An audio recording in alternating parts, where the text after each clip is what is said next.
Bem-vindos. Há uma questão que, de certa forma, tem perseguido a filosofia ocidental há séculos. Como é que podemos ter a certeza absoluta, daquilo que sabemos? Nesta análise, vamos desconstruir essa busca quase obsessiva pela certeza. E, mais importante ainda, vamos explorar uma ideia que pode parecer um pouco radical: a de que é possível conhecer sem ter um fundamento, sem ter um alicerce inabalável. Então, o nosso percurso vai ser este. Primeiro, mergulhamos na própria busca pela certeza. Depois, vamos analisar as propostas de dois gigantes, dois verdadeiros arquitetos da filosofia. A seguir, vamos ver como há uma falha, não nos projetos deles, mas no próprio projeto em si. E a partir daí exploramos o que vem a seguir, uma razão que emerge da matéria. E, finalmente, o que significa conhecer sem garantias. Ok, vamos começar. E tudo isto, na verdade, começa com uma crise profunda. É preciso imaginar um mundo onde, durante séculos, a verdade era ditada pela autoridade, fosse ela religiosa ou da tradição. De repente, essa autoridade entra em colapso. O chão desaparece debaixo dos pés e os pensadores da época ficam perante uma pergunta absolutamente aterradora. E essa pergunta é esta. Numa era de ceticismo, de guerras religiosas, de colapso de tudo o que era tido como certo, como é que podemos ter a certeza de que aquilo que sabemos é mesmo verdade?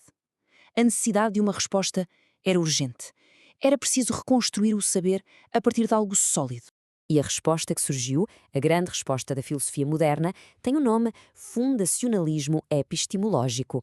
É um nome complicado, mas a ideia por trás é, na verdade, muito intuitiva. A doutrina é esta: todo o conhecimento, para ser seguro, tem de ser construído sobre um conjunto de crenças básicas, crenças que são tão evidentes que não podem ser postas em dúvida.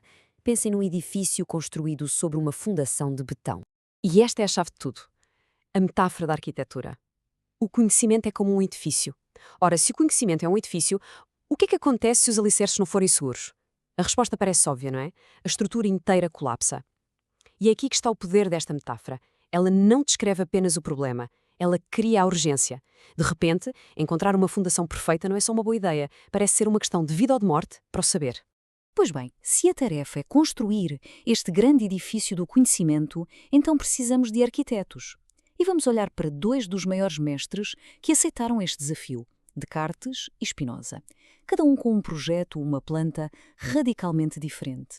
Aqui temos lado a lado duas visões do mundo. Para Descartes, a garantia da nossa razão vem de fora, de um Deus perfeito e transcendente, e o mundo para ele está dividido, mente e matéria. Spinoza, por outro lado, tem uma visão de imanência. Deus é a natureza. Não há nada fora dela. A razão é fiável porque é parte da própria ordem do real. Mente e matéria são apenas duas faces da mesma moeda. Projetos muito diferentes, mas isto é o ponto crucial, ambos partem do mesmo princípio. É preciso uma fundação, uma garantia última para o conhecimento. O método de Descartes é quase lendário. Primeiro, a dúvida radical. Vamos duvidar de absolutamente tudo. O que é que sobra? Bem, sobra o ato de duvidar. Penso, logo existo. O famoso cogito. Eis a primeira certeza. A partir daí, ele prova a existência de Deus. E, finalmente, se Deus é perfeito, não nos enganaria. Portanto, a nossa razão é fiável. Parece um plano perfeito, mas há um problema, o famoso círculo cartesiano. Ele usa a razão para provar Deus, para depois usar Deus para garantir a razão. É um argumento circular. Spinoza, como vimos, vai por um caminho completamente diferente. A sua famosa frase Deus sive natura, Deus ou natureza, resume tudo. Para ele não há um Deus criador separado do mundo. Só existe uma única substância infinita. Tudo o que existe, nós, as árvores, os pensamentos, são apenas modos ou modificações dessa única substância. E esta ideia é genial, porque resolve o problema de Descartes. Se a mente e o mundo são a mesma substância, não precisamos de uma garantia externa. O problema da correspondência desaparece. Mas há um custo. O universo de Spinoza é estático, determinista. Não há espaço para verdadeira novidade. No fundo, ele resolve o problema, mas mantém a estrutura. Ele apenas trocou a fundação.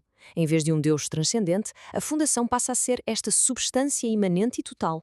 E é aqui que chegamos a um ponto de viragem. Já vimos dois projetos brilhantes, mas ambos problemáticos. E se o problema não estiver nos projetos de Descartes ou do Spinoza?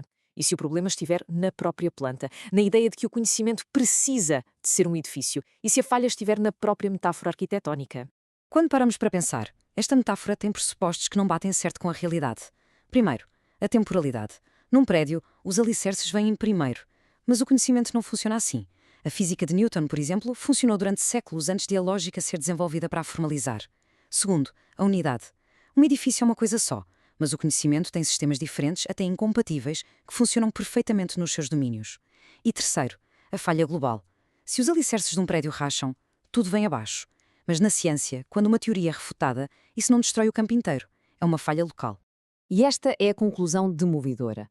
A metáfora do arquiteto não está a descrever o conhecimento, está a gerar o problema que depois finge resolver. A necessidade de uma fundação absoluta não é uma característica do saber, é um artefacto, uma ilusão, criada por uma analogia que simplesmente não se aplica.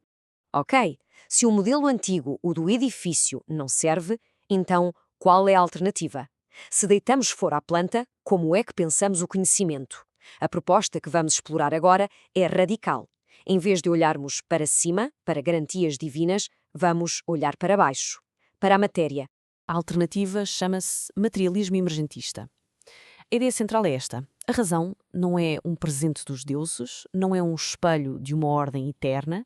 A razão é uma capacidade que emergiu, nasceu de processos materiais ao longo de uma história evolutiva vastíssima. Não é algo que nos foi dado, é algo que foi construído. Mas como é que isso acontece? O conceito-chave aqui é o de excesso operativo. Pensem nisso. A linguagem, por exemplo, pode ter evoluído para uma função muito específica, como coordenar a caça. Mas, uma vez que esse sistema existe, ele tem uma capacidade que excede a sua função original. Esse excesso pode ser reorganizado para criar coisas totalmente novas e imprevistas, como a poesia, a matemática ou a filosofia. É um salto, uma nova função que emerge da antiga estrutura. Isto significa que a razão tem uma história, não foi ligada de um momento para o outro. Começou com sistemas nervosos simples, há milhões de anos, passou por formas de comunicação pré-linguística, depois pela linguagem simbólica e por práticas sociais complexas. E só muito recentemente é que tudo isto se cristalizou naquilo que hoje chamamos razão, ou seja, a razão é uma prática social histórica, não uma faculdade mágica e intemporal. Então, o que é que tudo isto significa para o ato de conhecer? Como é que esta nova perspectiva se traduz numa nova forma de saber? Vamos agora juntar as peças e ver como é um conhecimento que não precisa de pedir licença a nenhuma garantia metafísica para poder funcionar. Este conhecer sem garantias tem várias características. Primeiro, é operativo. O conhecimento valida-se na prática. Funciona, resolve problemas, então é válido. Segundo, é histórico. Ninguém começa do zero. O conhecimento reorganiza sempre o que já existia. Terceiro, e muito importante, é revisável. O mundo real oferece resistência e força-nos a corrigir os nossos modelos. E por fim, é corporizado e social. Não somos mentes puras a flutuar no vácuo. Pensamos com cérebros dentro de comunidades. E se isto parece muito abstrato, pensem na ciência moderna. É exatamente assim que ela funciona. As teorias científicas não são vistas como certezas absolutas. São conjecturas, as melhores hipóteses que temos, que são constantemente testadas contra a experiência. Mantemos as que funcionam e substituímos as que falham. A ciência não procura fundações, procura modelos que funcionem. Portanto, no final de contas, abandonar a busca por uma fundação inabalável não é uma derrota. É, na verdade, uma libertação. Permite-nos ver o conhecimento por aquilo que ele é, um processo vivo, dinâmico e em constante evolução. E isto deixa-nos com uma última pergunta. Uma pergunta que abre em vez de fechar o debate. Se a razão é algo que evolui, que novas formas de conhecimento, que novas formas de razão ainda estarão por emergir no futuro?